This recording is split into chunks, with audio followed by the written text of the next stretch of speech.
Well, first, it's great to be on your inaugural Sunday show. Thank you so much, sir. I think, look, the president's trying to negotiate, just like Maduro. The Iranians are very deceptive. They're not good faith negotiators. I believe in his mind, he knew at the end of the day he couldn't trust them. And he went to plan B. What was interesting to me is the targets. It was no longer about eviscerating the nuclear sites, but rather going into regime change. I mean, to see the compound of the Ayatollah just completely blown up. And we know that not only was he taken out, but his top advisors and the IRGC.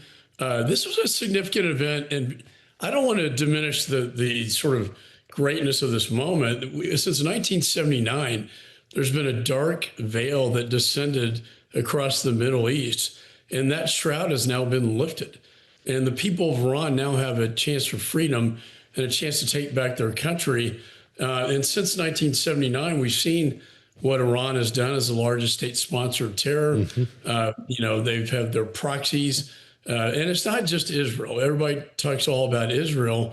They also send drones to kill Ukrainians. They also fuel China's imperial war machine. And, what's interesting, lastly, Christina, is, the typical allies here, they have completely turned off the Gulf states from them. I mean, with this miscalculation of hitting not only our military bases, but hotels in the Gulf states surrounding Iran, they are now aligned with the United States and Israel against Iran. And where is China and Russia? They're nowhere to be found. So I understand, veteran standpoint, Iraq, Afghanistan, I understand all that. The difference is Iran is all alone now, and there's no one there to save them. And their leadership is completely decapitated, such that there is no serious governance that can take place. I do think it's time for the people to rise up. I think the big question for me is, what do we have in place to help these people rise up? What is Israel doing? Let me go there if I could, because that's my question of the morning, which is the government may be out. You have this vacuum. How does the U.S. encourage that to happen here without boots on the ground, which I think, dare I say, you and others in the Congress are probably reluctant to have be the case going forward here. How does the U.S. and Israel encourage the growth of a new administration, new government in Iran, barring that? That's a great question. I think it is the question of the hour. I think what got us in trouble in Iraq, if I can go back to Iraq and Afghanistan, we had the chance to kill bin Laden early on and we missed him. Here we did. We killed the Ayatollah. He is gone. Our presence there evoked the jihadists. So it was our boots on the ground in Iraq and Afghanistan that drew like a magnet the jihadists to us. We're not going to see that in this case. And I have to think that Israel is probably the one in the best position to effectuate, help with not only communications, but weapons and leadership. And those are the three elements I talk about a lot. I don't know who the next leader of Iran is going to be. I don't see weapons right now, but that's possible. And the communications, we got to get Starlink in there. I know they were trying to, but Iran was taking out those terminals. I think that's going to be a big change when Starlink gets back up and they can communicate amongst themselves.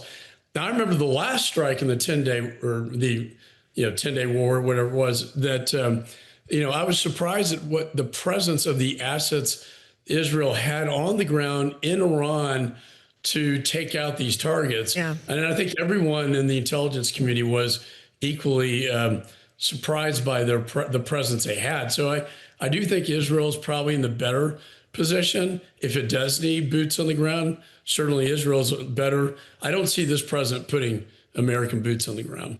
Congressman, I want to ask you, there's been some reporting that members of Congress are going to be getting some briefings maybe as soon as today or tomorrow. I'm wondering if there's anything you can say about that, what briefings or information you've received from the White House so far. And then I also want to ask you about this war powers resolution that some of your colleagues are trying to send to the floor and whether or not you'll support it. Sure. So a couple of things. War Powers Act has been invoked. This was a military, the use of our military in a foreign land in a strike situation. So that prong has been fulfilled. Therefore, within 48 hours, a notification has to come to the Congress, notifying us of the circumstances, the legal justification, and the extent and duration of the conflict. If the conflict exceeds 60 days, it needs authorization from Congress. Now, Congress can do that prior. Typically, it has not in the past. We do have briefings scheduled this week that will be classified briefings in what's called the SCIF. That's a classified briefing space. What information will you be looking for in those briefings? What questions do you have for the administration? I think for me, next steps. Look, this was once again, like Venezuela, a masterful military executed plan, flawless. No Americans were killed. What I'm looking for is what's the overall objective moving forward. It's clearly not just taking out military sites now. It's about regime change. And I would like to know what objectives are at hand and what are the next steps in place and how long will all involvement take place. If I can say, as chairman of Foreign Affairs Committee, I was trying to update these old AUMFs from the 2001